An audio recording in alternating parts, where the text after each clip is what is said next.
Happy Thursday, everybody. I'm sure everybody's getting ready for the holiday weekend here. See, most of the employees are working. One here milling around the hallway. She doesn't know if she wants to go back to work or what she wants to do. Got a couple there that are still on break. Goofy employees, I tell ya. We got Kern.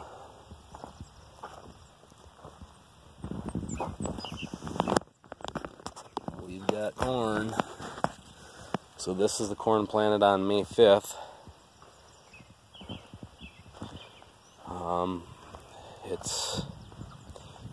We need some rain, bad.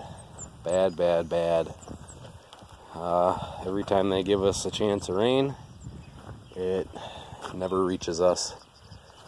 And currently I see Duluth, Superior, they've got a pretty good cell above them, but it's not reaching us. So hopefully, I see there's some more rain farther south that hopefully will hit us here sooner or later. Like, hopefully sooner than later, because we have brown spots in the lawn already, and that knob right there, that's a sand knob, that's already showing drought stress.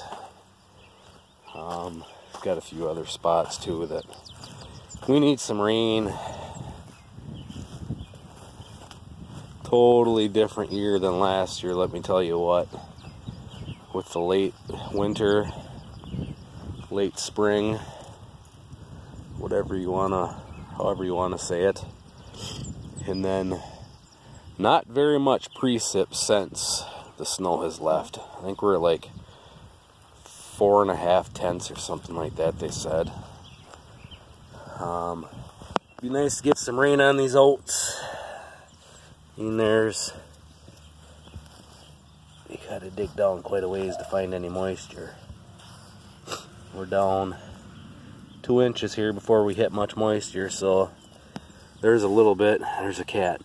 Always got to be somebody in there for the center of attention. So there is still moisture in the ground, which is surprising for how little rain we've actually had. So it'd be nice to get some rain here right soon to help this crop along. The weeds aren't terrible out in this cornfield yet, which this dry spell is, I guess, kind of helping with the weed pressure. Hopefully we can get by for a couple more weeks. I don't know, this field I might actually spray this weekend. There's about 80 gallons, I think, of Roundup still in the sprayer, so I might hook onto the sprayer and hit this field this weekend. Get this grass that is starting to pop up, and that grass there that's already growing, get that taken care of, and hopefully we can get through to corn's knee high. We'll spray her one more time and we'll broadcast urea on it, and hopefully it makes it through and makes good silage. But you can see the rows of corn kind of. I can't hardly see it on the camera, but hopefully you can when you're watching the video. So that's what the corn's looking like in this field. I'm gonna jump on the gator and ride out to the winter rye. We're gonna go take a look at that. Alright, so here's our winter rye, cereal rye, whatever you want to call it.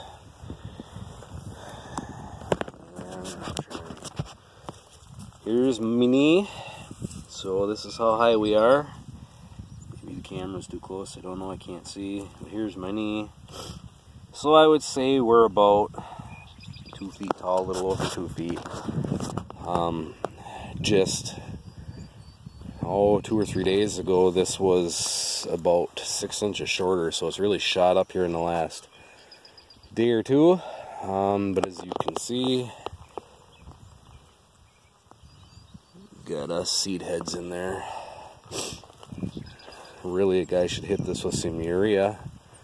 Give it a good dose of nitrogen right now while it's going to start making seed. And that is a possibility. But if we don't get any rain, it's not going to do any good. So, yeah, I don't know what to do. They have us down for a chance of rain every day for the next 4 or 5 days, but it's a pretty marginal chance. And now once we start getting here, we're about knee high. We really needs rain is what it needs. It needs water, but hopefully we'll get enough seed off of it to get everything covered. Winterize seed this fall. I don't know how many bales per acre it's going to make on bedding. My plan was to have a bunch of straw bales for the calving barn and stuff.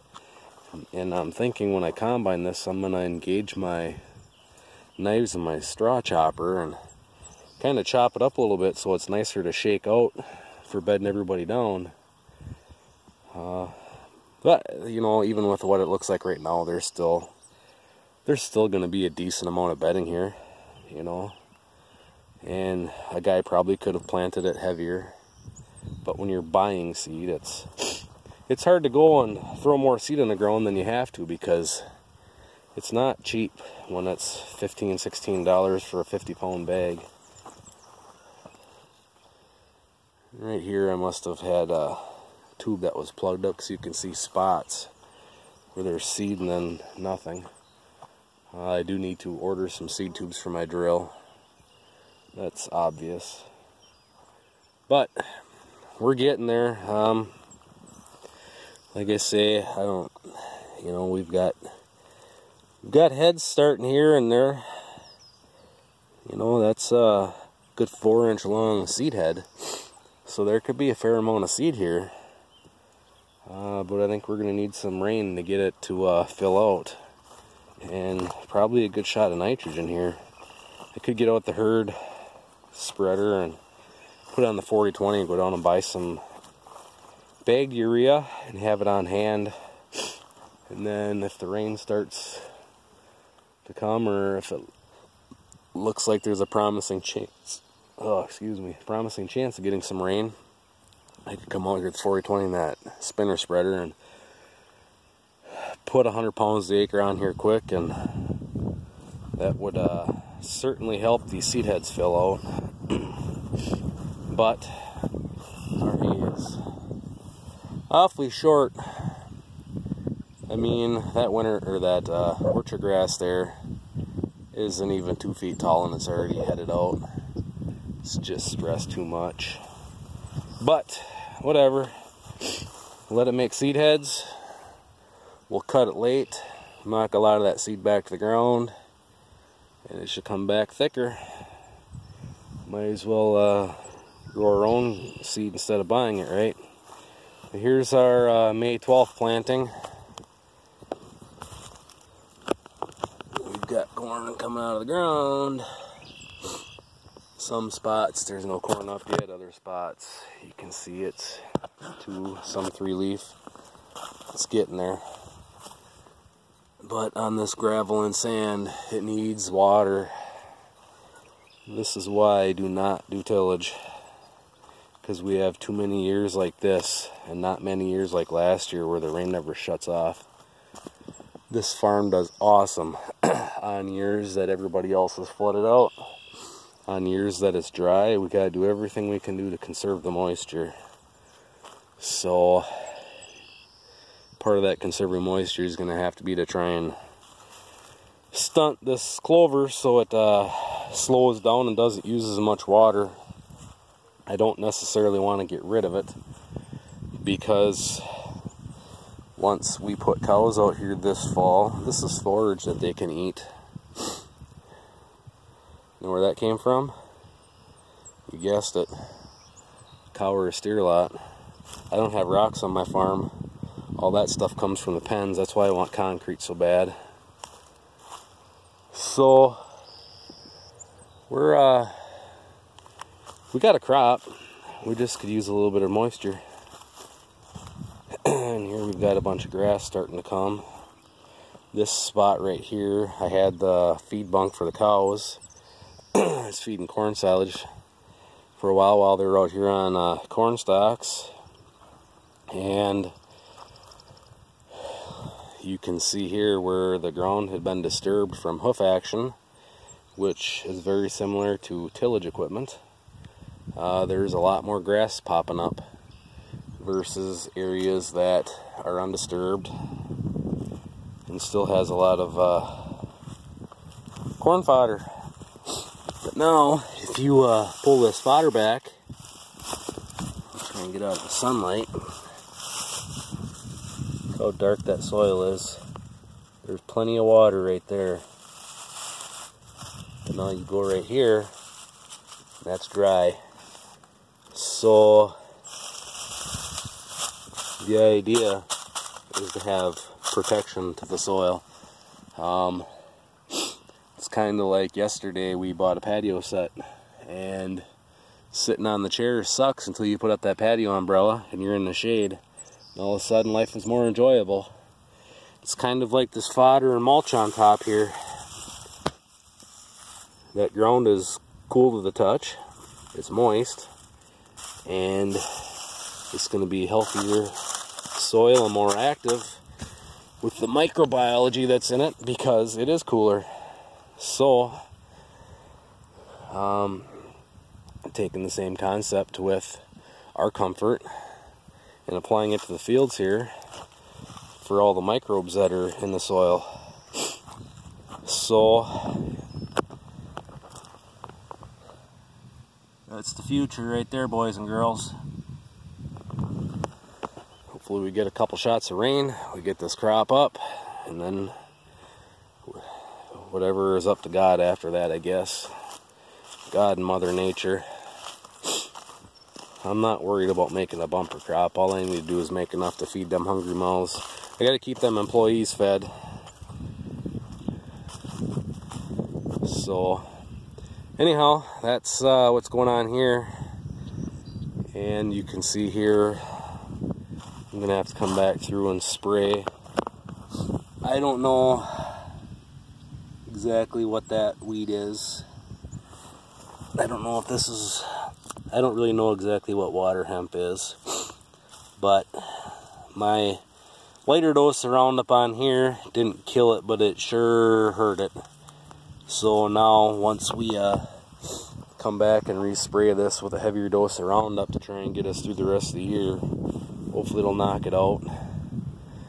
You know, and a lot of this grass, when I did first application, was short, and the taller grasses kind of protected it from the spray. So now that this stuff here is set back and dying, I'll come back through here and hit this again, and we'll finish her off, and within a week or two it'll look like a field that never had any grass in it. So, but there again, I'm trying to use the same concept with the corn fodder on top of the ground with this grass, trying to leave as much on top as possible to protect the soil here. You know, you pull this dead grass back, that soil is cool to the touch, and there's moisture in it. So the worst part is our seed trenches here are dry from being slit open, so that corn seed could use a little bit more moisture. I'm having issues with the still closing on the side, even with the new closing arms. So I think next year we're gonna invest in spike closing wheels for each row. Every year we just add a little bit, you know, a new part or two to the planter, and eventually we'll get it right. But I don't plant into a lot of sod, so, or I'm not planting into sod, I'm not having an issue. But anyhow, that's just a little update. The winter rye is already making seed heads,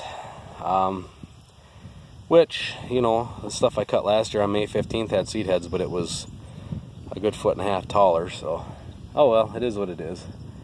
So anyhow, just an update. I haven't checked that silage corn over there yet.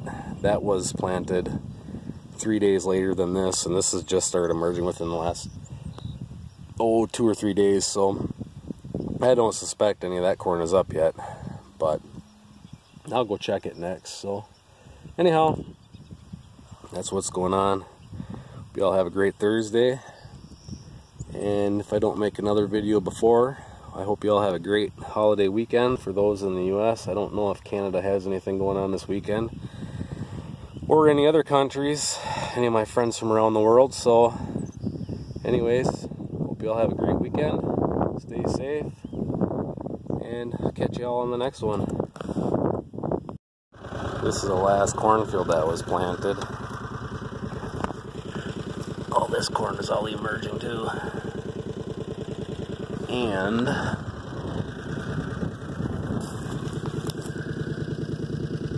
soybeans, soybeans, soybeans.